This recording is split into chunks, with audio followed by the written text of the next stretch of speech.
Tonight, you're going to hear from Chad Harbach, who is the author of The Art of Fielding. Chad is a founding editor of N+1. He is also an editor of the MFA versus NYC volume, which is going to be discussed a bit tonight. He's going to be joined by Professor Theo Gangi in conversations about a variety of different topics. You also read from The Art of Fielding as well. But a couple of things. He's received numerous awards and accolades. New York Times Best Book of 2011, the Hemingway Foundation Pen Award and Honorable Mention, and the Guardian First Book Award shortlist. Like I mentioned, he is the 15th writer to appear here before the Walt Whitman Series, which continues to bring contemporary authors to Brooklyn Heights for readings and lectures. Previous authors have included Booker Prize winners Marlon James and Paul Beatty in consecutive terms, Junot Díaz, Charles Baxter, George Saunders, James Salter, Colum McCann, Ben Marcus, Dinaw Mengestu, Kate Christensen, Julie Orringer, Jonathan Lethem, Darcey Steinke, and Rick Moody. The Whitman Series is a continuation of St. Francis's commitment to foster the literary arts in Brooklyn and abroad. As many of you know, we also offer the biennial $50,000, one of the richest prizes in the country, the St. Francis College Literary Prize, which just opened up submissions for 3rd through 5th published works of fiction. That's going to begin right now. We also sponsor events, obviously, in the Brooklyn Book Festival, and we're very excited at the prospect of actually launching our very own low residency in creative writing this year. So there's a lot going on in terms of the literary arts at St. Francis. Tonight, you're going to hear Chad Harbach in conversation with our very own Theo Gangi. So without further ado, let's welcome Chad Harbach and Theo Gangi. Hi, guys. Yeah. So before Theo and I talk, I'm just going to do a short little reading from an early chapter of The Art of Fielding. That Thanksgiving was Henry's first holiday away from home. He spent it at the dining hall, working his new job as a dishwasher. Chef Spiridakis, the head of dining services, was a tough boss, always marching around inspecting your work. But the job paid more than Henry had ever made at the Piggly Wiggly in Langton. He worked the lunch and dinner shifts, and afterward, Chef Spiridakis gave him a sliced turkey breast to take back to Owen's mini-fridge. Henry felt a surge of homesick joy when he heard his parents' voices on the phone that night, his mom in the kitchen, his dad lying on his back in the family room with the TV on mute, ashtray by his side, half-heartedly doing the stretches he was supposed to do for his back. In Henry's mind, he could see his dad rolling his bent knees slowly from side to side. His pants rode up to his shins. His socks were white. Imagining the whiteness of those socks, the terrible clarity with which he could imagine it, brought a tear to Henry's eye. Henry! His mother's voice wasn't Thanksgiving cheery as he'd expected. It was chagrined, ominous, odd. Your sister told us that Owen... Henry wiped away the tear. He should have known that Sophie would spill the beans. Sophie always spilled the beans. She was as keen to get a rise out of people, especially their parents, as Henry was to placate them. Is gay. His mom let the word hang there. His dad sneezed. Henry waited. Your father and I are wondering why you didn't tell us. Owen's a good roommate, Henry said. He's nice. I'm not saying gay people aren't nice. I'm saying, is this the best environment for you, honey? I mean, you share a bedroom. You share a bathroom. Doesn't it make you uncomfortable? I sure hope so, said his dad. Henry's heart fell. Would they make him come home? He didn't want to go home. His total failure so far, to make friends, to get good grades, or even to find Mike Schwartz, made him more loath to go home than if he were having, like everybody around him seemed to be having, the world's most wonderful time. Would they put you in a room with a girl, his mom asked? At your age? Never. Never in a million years. So why would they do this? It makes no sense to me. If there was a flaw in his mom's logic, Henry couldn't find it. Would his parents make him switch rooms? That would be horrible, worse than embarrassing, to go to the housing office and request a new room assignment. The housing people would know instantly why he was asking.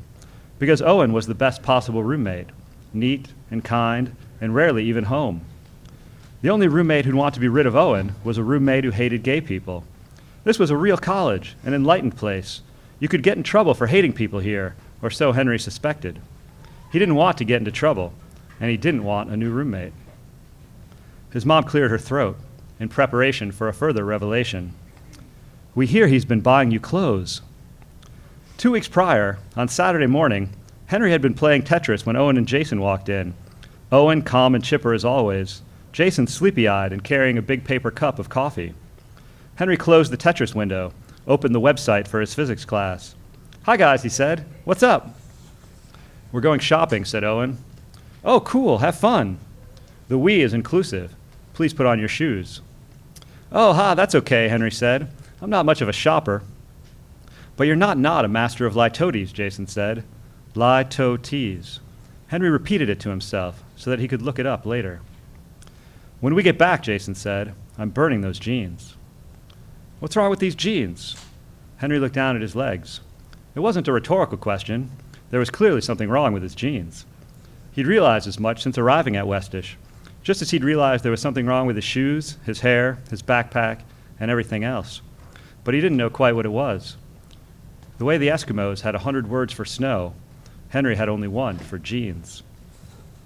They drove in Jason's car to a mall in Door County. Henry went into dressing rooms and emerged for inspection over and over. There, Owen said, finally. These? Henry tugged at the pockets, tugged at the crotch. I think these are kind of tight. They'll loosen up, Jason said, and if not, so much the better. By the time they finished, Owen had said there, finally, to 2 pairs of jeans, 2 shirts, and 2 sweaters. It was a modest stack, but Henry added up the price tags in his mind, and it was more than he had in the bank. Do I really need 2, he said. 1's a good start. 2, said Jason. Henry frowned down at the clothes. Oh! Owen slapped himself on the forehead. Did I forget to mention? I have a gift card for this establishment, and I have to use it right away, lest it expire. He reached for the clothes in Henry's hand. Here. But it's yours, Henry protested. You should spend it on yourself. Certainly not, Owen said. I would never shop here. He pried the stack from Henry's hands, looked at Jason. You guys wait outside. So now Henry had 2 pairs of jeans that had loosened up slightly, but still felt way too tight. As he sat by himself in the dining hall, watching his classmates walk by, he'd noticed that they looked quite a bit like other people's jeans. Progress, he thought. I'm making progress. Is that true, his dad said now? You've got this guy buying you clothes. Henry tried to think of a not untrue response. We went to the mall. Why is he buying you clothes? His mom's voice rose again. I doubt if he buys Mike Schwartz clothes, Henry's dad said. I doubt that very much. I think he wants me to fit in. Fit into what is maybe a question worth asking. Honey, just because people have more money than you doesn't mean you have to conform to their ideas about fitting in.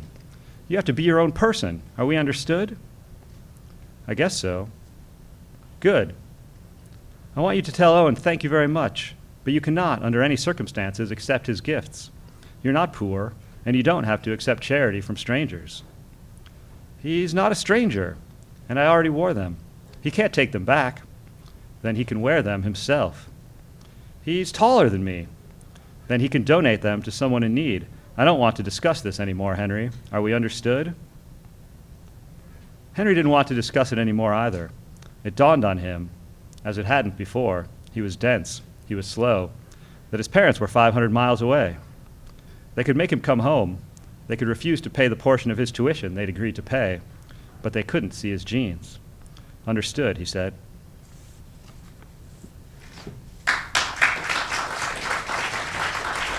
Awesome, Chad. Thank you.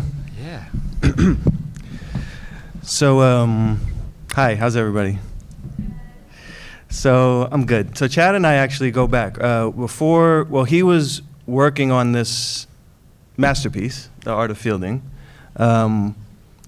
We were in the same coffee shop, like every day, for hours. And so he'd be over here writing, I'd be over here writing, and we'd get bored and procrastinate and talk, and then go back to writing. So then his book becomes an international sensation, and I think mine's in a drawer somewhere. But, perseverance, right? So about art of fielding, right? Can you talk a little bit about what went into writing that book and then what it was like to get this reception? Yeah. I had the idea for the book, or an idea of a book that I wanted to write when I was 23, and I was living in Boston and just working a crappy job and trying to write a lot. And I've been writing short stories, a lot of stories, and they weren't very good. And and then I wrote one that was pretty good, and I got excited about that. But then the next one was crappy, and I was just like, I was in those years after I graduated from college, I was trying to figure out how to write. Just reading a lot and reading and writing bad stuff and churning it out. And then I had this idea that I thought would make a really great book about an athlete who develops a great athlete who's on the cusp of great success, who develops a kind of mental block that thwarts him and sends him into a downward spiral. And because this is something that happened to a lot of pro athletes, so I saw this happening to people, and I was like, man, if you could get inside that person's head, if you could really write that story, because it's a story, it's a story of a person, facing their demons, and facing all their self-doubt and facing themselves in this really deep way, in a way that we all do. But for you and I, as writers, you face that in the coffee shop, or you face it at home sitting there, and it's not dramatic, right? It's all in here. But when this happens to an athlete, it happens in front of a crowd. It's performative. It's performative. You're having this breakdown and everybody's watching it, and you got to try to pull out of that while everyone's watching. And so I thought it was a great subject for fiction, the way it's so psychological and so personal, but also plays out in this dramatic way. So I was like, man, I've got an idea for a novel. Now I've got to try to write a novel. So what year was that, you think? That was 2000. That was 2000. I was working full time, and I was doing at night. I go home and try to do this stuff. And after a few years of that, I was like, the way to, maybe if I can get into an MFA program that would, give me a little stipend, I might be able to buy myself a little more time to be able to work on this thing, So the very first things that I wrote for the book, the very first couple of chapters I wrote, wound up being my application to MFA programs in the winter of 2000. And I got into one. I applied to 10 schools, got into one, and went there at the University of Virginia, and then worked on the book while I was in the program, but then graduated and was nowhere near being done, and then moved to New York, and my friends and I started magazine N+1. So then I was here and working a job and working on the magazine, and then trying to going to the coffee, trying to squeeze in a few hours to go see you at the coffee shop. Right. And so I was still, and the years dragged by, friends of mine were like, what's going on with Chad? He claims he's working on this book but as long as I've known him, claims he's been working on this book. Your writers can be pretty cruel about, oh yeah, you got a book, sure. Yeah. Yeah, and also, and your friends who don't want to be, your friends who don't want to be cruel, you just kind of see the look in their eye. They worry about you. Are you okay? Are you okay? Or you just, they just kind of glaze over. You're like, it's getting there, it's almost done, and they're just like, dude, come on. Yeah.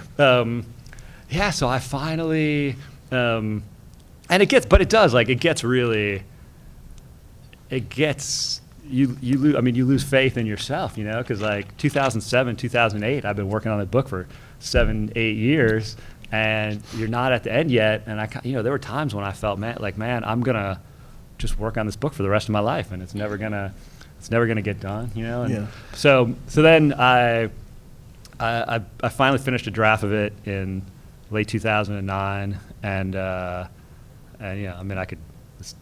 story goes on from there. But like I finished a draft of it and sent it out to agents, and had kind of the same experience with that I did with MFA programs, where like I sent it out to 10 agents and got turned down by 9 of them, which worried me, because I was like, Yeah. oh man, people don't think this is a commercial. The agents don't think they can make any money selling this book, so I'm also not going to make any money, and I'm maybe not going to get to write another one. And then it came out. It's interesting that the process is, I think, fascinating. So that's 10 years, right? 10 years from, that's not, I don't think, a typical length of time, but, and I remember when you were working on it, you were working on revisions. And I mean, that if you think about it, that takes a lot of sort of inner counsel and strength to be like, I have this vision for this thing, and it's not there yet. I'm not going to get all excited and send out this first draft, but I'm going to keep, my process contained and rigid and meet my own standards. And I mean, that's a lot of pressure to resist, right? That's a lot of pressure, like professional identity pressure. Am I doing what I'm supposed to do as a writer? Why don't I have a book out, or at least a draft out? And then the personal pressure, your friend pressure. So I mean, I really admire that you had that wherewithal and stuck with that, right? And saw it all the way through. And it's great that there was this validation. So now, okay, we want to embarrass you just a little bit and, give the what kind of reception did the book get once, say, the agent was able to land a deal with the publisher? It just turned into it turned into kind of a dream experience. When I sent it out to agents in late 2009, like I lost my job then. I'd gotten laid off, and because it was like right after the kind of crash. Mm-hmm. So I lost the job I was doing. Like literally, I was like borrowing money from a friend of mine to pay the rent. And so so while this stuff was happening, I was sending the book out to agents and getting all these rejections. And I was like, man, this is dark. But luckily, I mean, my agent Chris, the one guy, he just loved the book. And so once he got a hold of it and got in touch with me, I mean, it was funny. So I could tell one story about that, which is so I sent it. Like I said, I sent it to 9 or 10 people and was getting these rejections back. And then Chris wrote me, and he wrote me this beautiful letter about the book and how much he loved it and how great he thought it was going to be. And so then he was like, let's go to lunch. And we went to lunch, and it was like a really surreal experience, because he, just having read the book and, knowing that I was an editor of N+1, and so somebody who maybe could get it, who agents would maybe pay a little bit of attention to, for that reason. So he thought that every agent in town was after me. So he spent the whole lunch being telling me why he was a better choice than this person or that person and that. And I couldn't say a word because I didn't want to give it away that I had that actually nobody wanted this book, because that's not the vibe you want to give off, so I just kind of sat there real quiet the whole lunch, and then and then went home and waited a day, and then called him up and was like, all right, I think I want you to represent me.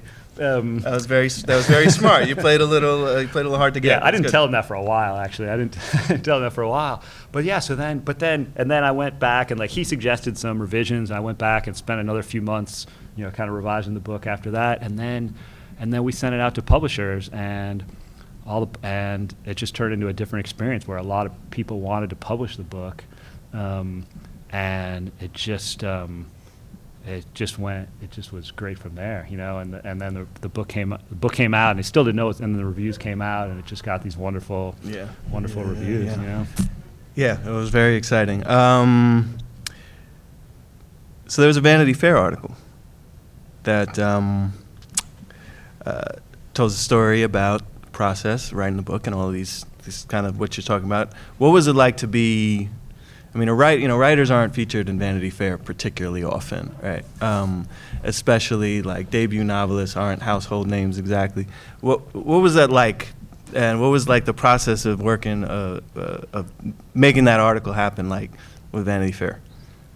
Yeah, well, it was. I mean, the article actually was written by my friend and co-editor at M+1, Keith Gesson, who he and I were roommates a lot of the time when I was working on the book, and he actually had pitched Vanity Fair an article about the publishing industry, where he was like, I think it's just a fascinating industry. I think we just like to go inside and see how a book gets made.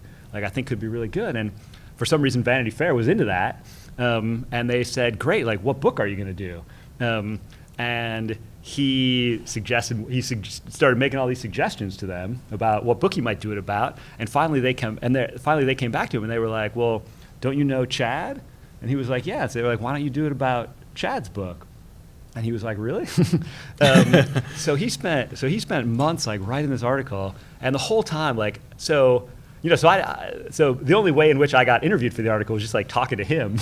You had access. Literally like in our apartment. Knock on your door, hey. But the whole time we were both like, there's no way they're ever gonna publish this thing. Like, it's Vanity Fair. Like, I'm no celebrity, nor will I ever be.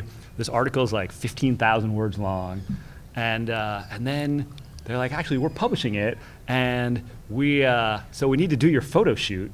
So this was before the book had come out. It was the summer before the book came out, and this was like my big like celebrity moment where they're like, you're getting your picture taken, we're flying the photographer in from Sweden, and then I go on the photographer's website, and the two like portraits that on the front page of his website were Roger Federer and Obama.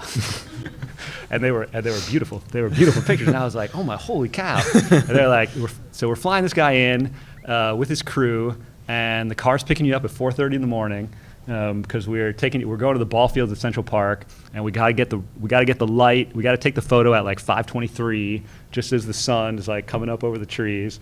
So I had this like photo shoot where they were like, so you go there and there's the girl who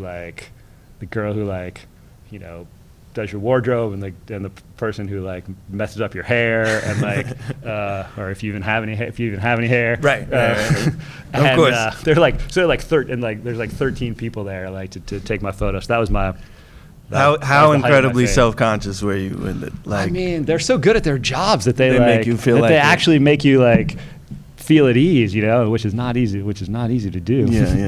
Yeah, no, it took some. I had to get his agreement to talk about this story because he's a very humble guy, and this is like, it's like we're bragging, but okay. Well, so basically, Chad had a dream experience, right? And so I wanted to talk a little bit about MFA programs, right, and how that played a role in your career.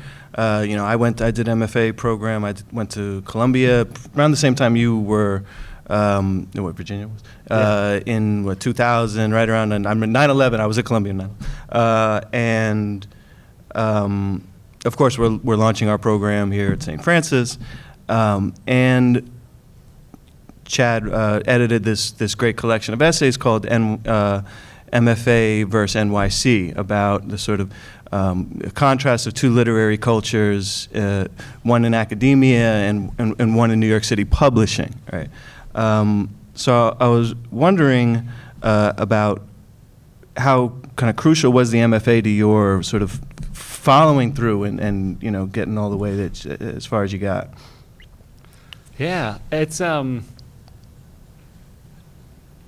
I don't really, in some ways, I don't really, I don't know, of course, I don't know what would have happened if I hadn't gotten the MFA. I think the value, I'd never taken a writing class before I took the MFA. When I was an undergrad, I started writing fiction right when I graduated from college. And when I went to college, there weren't very many workshops or things like that at the time, and the ones that there were, I thought were like way beyond me, and and that the kids who were taking those classes were like way beyond my level, so I, you know, and I think the value of the MFA for me was one, like, kind of buying this time, because I went to a program that that was funded. So my first year I got a little stipend and only had to work part-time, and then the second year taught classes, and so it was the first, so I had been out of college for a few years, and it was the first time that I didn't have to work full-time. And also, just like kind of getting into an MFA program kind of makes you feel like a writer. It's like this little bit of validation, and you're like, now I'm a writer. Now I got to do this thing. I also, on the other hand, like, found that pretty paralyzing. Like, I can't say actually that I got a ton of work done during my MFA.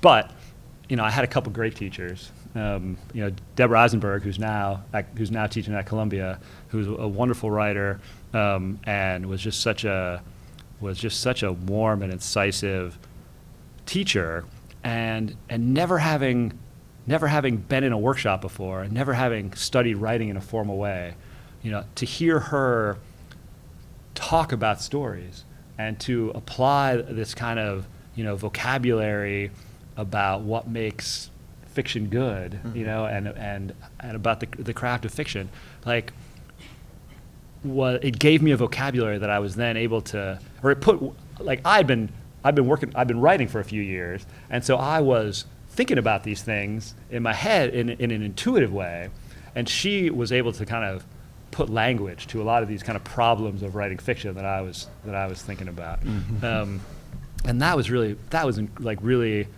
valuable to me. So, at least to me, I kind of feel like with writing workshops,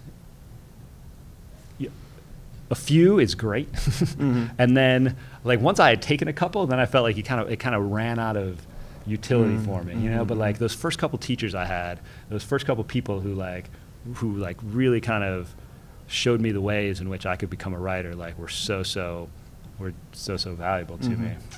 Did you feel that the MFA influences the style of fiction that they produce? Is that something that maybe has evolved over the years, or is there an identifiable kind of novel or collection of stories that is program fiction, or that is sort of, you can read it and somebody in an MFA wrote that? Is that a thing?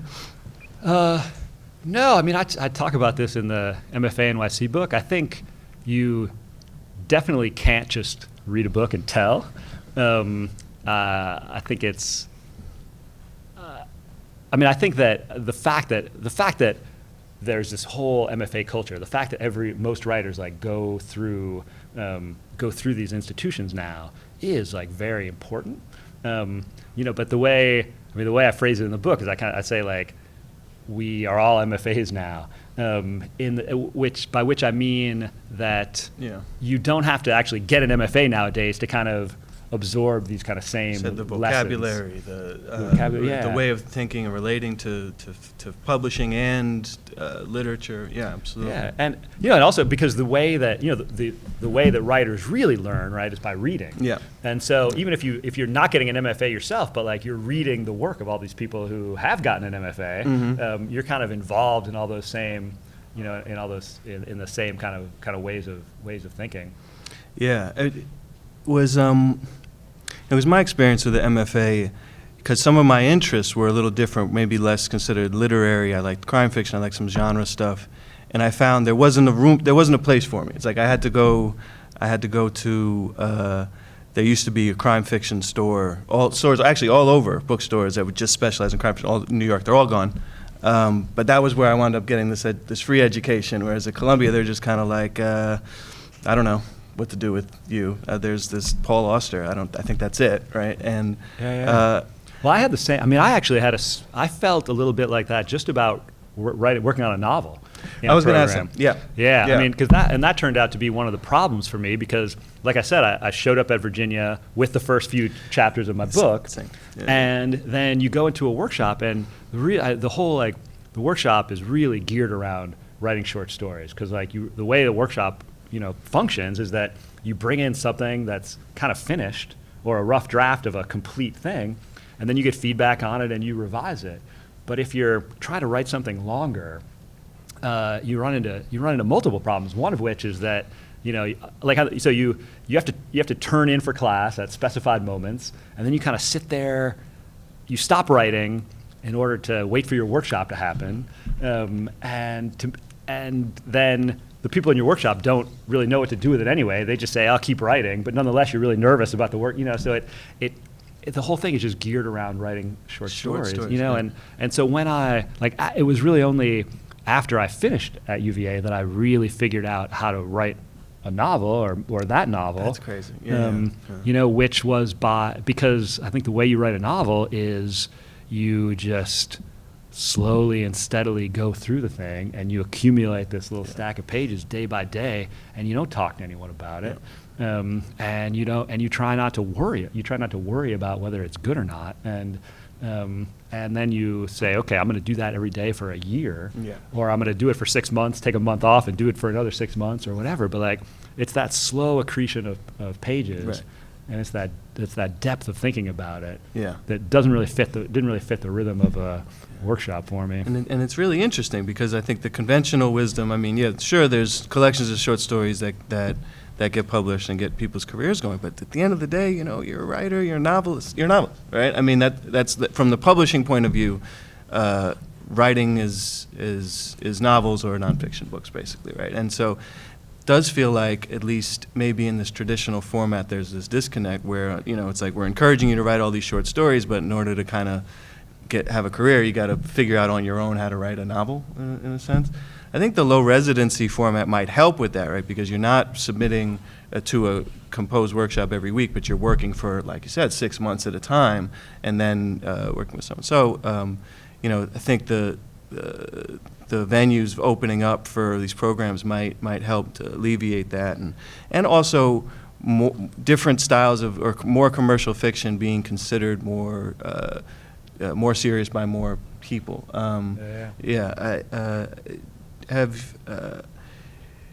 Do you think is this one of these things where you can't teach writing, or like you have the inherent sort of talent and drive, or can you teach it, or are there elements that can be taught? Yeah, well, I mean, I always want to use like a sports analogy for it. Go for it. Well, I mean, which is obvious, it's like, can you teach basketball? Can you teach baseball? I mean, yes. But it's very clear who's good and who isn't. Like nobody's going to be. You're not going to be a great basketball player just because you have the best coaching. But you're probably not going to be the best basketball player without the best coaching. And if you're going to basketball camps since you're 4 years old, you probably got a little head start. Yeah. And we don't they don't have that for writers. Right. Like right. we didn't get to go to. Well, it makes it who your parents are is going to be right, and the vocabulary you're introduced to growing up, and I mean all these things are going to impact your ball handling skills, so to speak. Yeah. My parents. I don't really come from a family. They have 4 words and. Yeah. So to me, it's a combination. Like you can, I had teachers who helped me, and you had teachers, who helped you probably in some ways, but you gotta have a little bit of talent, and you gotta work like anything else. You gotta work like crazy. And thicken that skin. Yeah. So I had some teachers that helped, and some teachers that. Right. Well, yeah. I mean, it's all about crazy. I mean, both with. I mean, both with a teacher, or also if you're taking a workshop, like with your classmates, both with teachers and classmates, it's like you find that one person who's speaking to you. Yeah. You find that one person who really understands what you're up to, and you listen to that person, and you tune out everybody else. You got to figure out how to ignore, and I think this goes for life, right? You can tell when you're getting advice from somebody who doesn't necessarily have your best interest versus someone who does, right? And like which to listen to and which, And you can't have 10 mentors. You can't listen to everyone in your class because they all have a different idea. Yeah. So you've got to judge and you've got to filter it and say those are the 2 people who Yeah. are helping me. And writers, MFA, people who are oriented that way and attracted to MFA programs can often be very articulate critics, right? Very, at times, maybe sometimes they're better at tearing you down than they are building you up. But that's part of the process, I think, to sort of toughen your skin and figure out what things not to do. I'm wondering that there's sort of this talk, right? Is there such thing as a quote literary asshole? And if so, all right, I'll say there is, right? What does that mean? What does that term mean? What kind of characteristics does this guy or girl or transgender person possess? It's, you say because I use this phrase in my book. Yeah. What's a literary asshole? Yeah, literary. Nobody's ever asked me that before. Exactly. Really? Yeah. Let's do it. It's a person who treats other people like instruments, kind of. Like the way, like when, if you're a writer, you have a certain kind of relationship to your characters, and you either and your characters aren't people, but they kind of are, and you either understand them in a really empathic way, and you really understand these people from 360 degrees, the way that you understand and feel love for them, or you kind of treat them like little pieces that you're moving around. That's right. And so with people who study literature, right? And when the phrase in the book refers actually to critics and right. people in people in English grad school or something like that, where you learn a particular way of reading where you are superior and you're doing this and you're doing this interpretation of the book. And I think people carry that outwards into their lives and treat other people that way. They're like, I'm superior and I'm reading you. And it's not a kind of compassion. It's not a compassionate kind of experience. Does that make sense? Oh man, that's terrific. Yeah, totally, 100%. And you could see how that mode of interacting with your characters or with your own private world could roll over to the way you interact with people, and that maybe your criticism, around the workshop becomes a kind of a similar mechanism of this. So, well, here's this. I have this this way of looking at things, and I'm going to slot my reaction to this into that, my purpose here is to show you how smart I am. How smart I am, right? And not to help you in whatever way I can. Yeah, and the other, interesting thing is it's totally possible that a person could be that way in their in public, and their writing self though could be totally more compassionate, sensitive, and able to have depth and empathy. And I think you do get this, or some people are more comfortable having compassion for their characters than they do have compassion for people in the real world, or vice versa. It's an interesting psychological dynamic. I didn't know you were going to say that. All right. I didn't know it was going to be that deep. I thought we were going to be we hate all these literary assholes. Yeah. No, that was great. All right. So we're talking about characteristics, sort of almost literary identities, right? Like, how do writers step into the world and identify themselves? And there's a lot of identities, in terms of like I mentioned, having conflict with there's this genre writer identity, there's this literary writer identity, and then within those there's all kinds of sub identities. And is there a sort of literary identity that you think sort of fits the MFA, and an identity that fits the NYC, if there's a way to characterize or distinguish those two? Yeah, well, I think for everyone who writes, the goal is to be recognized as a writer. Both recognize yourself as a writer and be recognized in the world as a writer. And so that's why, I know when I got into UVA, that was a little bit of validation for me. And I was like, I'm in this good MFA program. Maybe I'm a writer. And then And then, of course, 2 years later, you finish and you haven't published anything, and then you're back out in the world and and working whatever crappy job you're working, and then there's this struggle to because maybe you have a friend who went to law school and is a lawyer, or just or went into business or whatever. Like it's a struggle for writers in their 20s, writers who are trying to make it, like I know when I was 28, 29, 30, 31, and my friends from college had real jobs and knew what they were doing in the world, and I didn't, and I felt pretty sheepish. And I'm writing my book. I'm just writing my book, So you just feel, so you feel you causes a lot of self-doubt and a lot of anxiety about your kind of place in the world and whether you should even, whether this is the right thing for you to be doing. So I mean, I think that's the writerly identity that every writer wants, is just to feel like they should really be doing this thing, and that they're maybe not you're maybe not going to become world famous, but you're going to be your readers are going to you're going to have readers who are going to want your work, and you're going to be recognized and seen in this way. And I think it I think it functions a little differently in the MFA world and in the New York publishing world. And I think because there's two different worlds in which you can get that identity, recognition and see that identity reflected. Right. Yeah. And those worlds have different cultures around them. There's some overlap.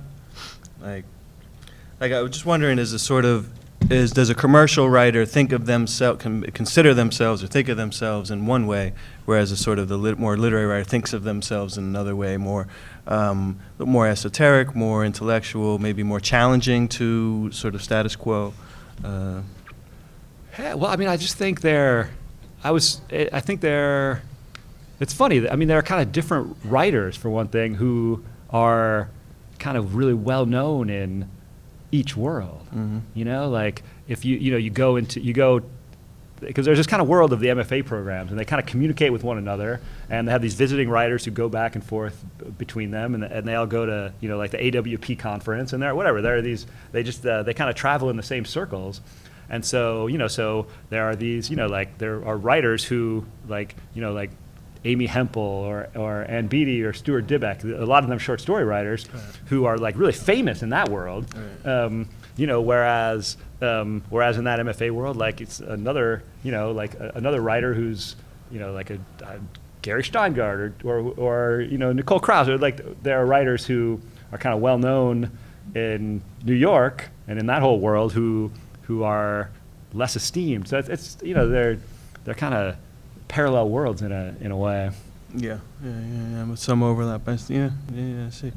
I think no matter how much doubt you feel, you know at some level, right? And no matter what you're getting from the outside world. I mean, I know I'm just I doubt myself a lot. I'm working on a book right now, and every other day, I'm ready to quit and find something else to do with my life. I just go through it. I go through it constantly, and I think a lot of people, most people do. But I think there's always. I mean, you just got to get. I mean, there's only a kind of sentimental answer to your question, which is you just got to look at. You just got to stay in here, and there's that very quiet voice that you have that you can easily drown out with all this stuff up here. But there's that thing that you know. Yeah. Stubbornness helps. Just be stubborn. Hey. I never thought that my book was going to be a huge success. I put even though the process was, even though the process was painful, and I doubted myself as I said through the whole time. I put a lot of value in the process itself and in how I was going to feel about the book that I was going to write. So I knew that if I wrote a book that I was proud of, I wasn't going to care what happened to it, and so that was what guided me, and that's why it took me so long, was because I was just focused on writing the book that I wanted to read, So, and I think I think it's true for all of us. You have to kind of find value in what you're doing, regardless of whether other people are gonna validate it for you. You know. Yeah, you sort of have to be ready to not. You have to be sort of emotionally prepared for it not to happen, even though you're ready. If you're only doing it, if you're only doing it for the money or because you think it's gonna, boys are gonna like it, girls are gonna like it, that's not gonna work. You got to be doing it because you're doing it. Yeah, I remember, the writer George Martin, the guy that wrote Game of Thrones, he has some quote, a paraphrase, where he says something like, there were times, I didn't know that I was ever going to be published, but I always knew I would always write another book. And I think that level of security or whatever and baseline, at ease with the part you can't control. Right, because you ultimately can't control how other people are going to react or respond on the outside. If you can sort of reach that place where whatever happens whatever the other people do, I will do this. Well, it's been a couple already. It's been a few already. Yeah, I'm deep in. I was so lucky with the Art of Fielding. I spent a long time traveling and touring and talking about the book and then then went through some other things in my personal life and in my health, and so it's only it's only this year, only 2016, that I've really been buckled down in the midst of this book that I'm working on now. So I'm still I'm very excited about it right now, but I'm in the weeds. There's three things that can be valuable about an MFA program. One is having a teacher to guide you. Two is the community, and three is the time. Everybody needs those things. I think you only need, like the teacher, I think you only need for a limited time, and you can learn what you need to learn, and then go back on your own and figure things out. But I think every writer needs like some kind of community to be in, so that you're not completely isolated, and you need time to write. So if you can put yourself in an MFA situation that helps you with those things, then I think it's a great thing to do. I think. A thing I say in the book, and I think it is a pretty good rule of thumb, is like don't go into debt to get an MFA. It's probably not worth it. It's probably not worth it to you. So much of the work has to be done on your own. Oops. Yeah, well, it's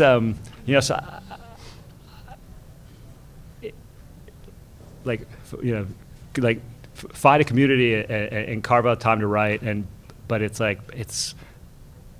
find you got to find the people who can help you, and an MFA program can help with that. But if it's gonna put you $80,000 in debt, and then you're gonna which a lot of people have done, I don't think it's worth it. That was kind of a downer, sort of. What advice do you give to an ESL student who wants to write in the future? Oh, read. Yeah. Read so much. Read everything and anything you can get your hands on. Just submerge yourself in the language and the experience. And the more you relate to other writers, and those words come into your head, and and it's very, very intimate. Reading's very intimate. You're replacing the words in your own brain for someone else's words, right? And then they'll start to come out of you. Your own narrator will start to develop. So whether it's ESL or any kind of writing, man, I think it starts with that love of books and literature. Yeah. And it's really true. It's true for like you say. It's true for everyone.